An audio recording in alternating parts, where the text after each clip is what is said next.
Cardiff Devils coach Brent Pope joins me now on the back of their 8-4 loss here at Braehead tonight.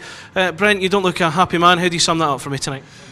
Tip your hat to Braehead Clan. They made some plays tonight and they executed at a high level, and we didn't. And equally, we made some mistakes at poor times, and gave them an open door in which to convert, and they did. We knew that before the game. We are well aware of it, and we're well approached. But we had a few individual performances tonight that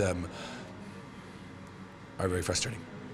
You called a timeout after only 2-0 so early in the first period. What did you say to the guys? It seemed to get them back into life, if I can put it that way. Well, the thing is that the building was emotionally charged. Being on television, second game of 2 nights, a good performance last night for Braehead against Nottingham. And when the building is as electric as it was and Braehead were making plays, we had to settle things down and get back to just concentrating on playing hockey, getting our shape and thinking our way through how we were going to attack each shift. So we got caught up in something that was hard to control. So I called a timeout to settle the group down and to reassure them that we were going to have an opportunity to get ourselves back in the game, and we did. We simply didn't take it. How's Daniel Lacosta doing? He took a hit during the second periods, a bit concussed, I understand. How's he doing right now? He's okay. I mean, I think it was the right call to pull him out at the time, and I think he felt he got a pretty good knock. Particularly with Dan's situation this year, you have to err on the side of caution, and it was the right call to get him out of there. I think that we will see about whether or not he's able to play tomorrow night. I think he's had a chance to settle down and just kind of calm down, and I think sometimes these situations, not only are they maybe potentially legitimate, obviously, but equally they scare you, and a little bit of shock comes in, particularly when you've had a reoccurrence of it, and the natural tendency is to get emotional, worked up, but when you calm down, you sort of get to feel yourself again and just kind of allow the moment and the emotion to kind of come out of the situation.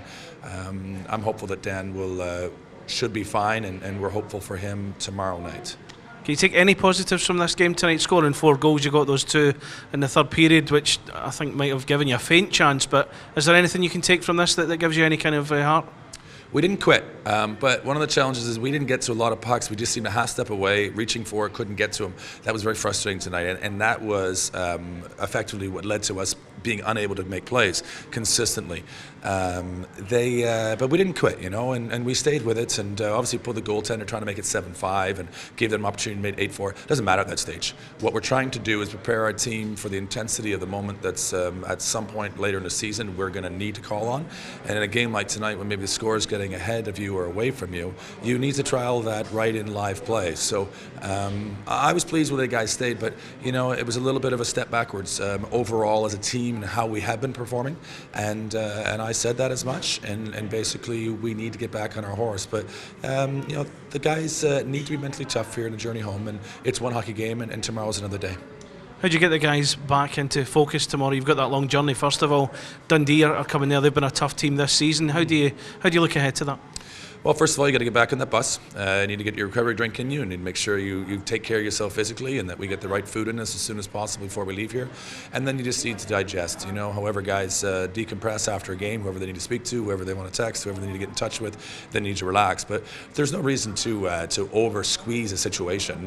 We had a night at the office that we played against a very good team who executed better than we did, and they beat us. And we also beat ourselves. So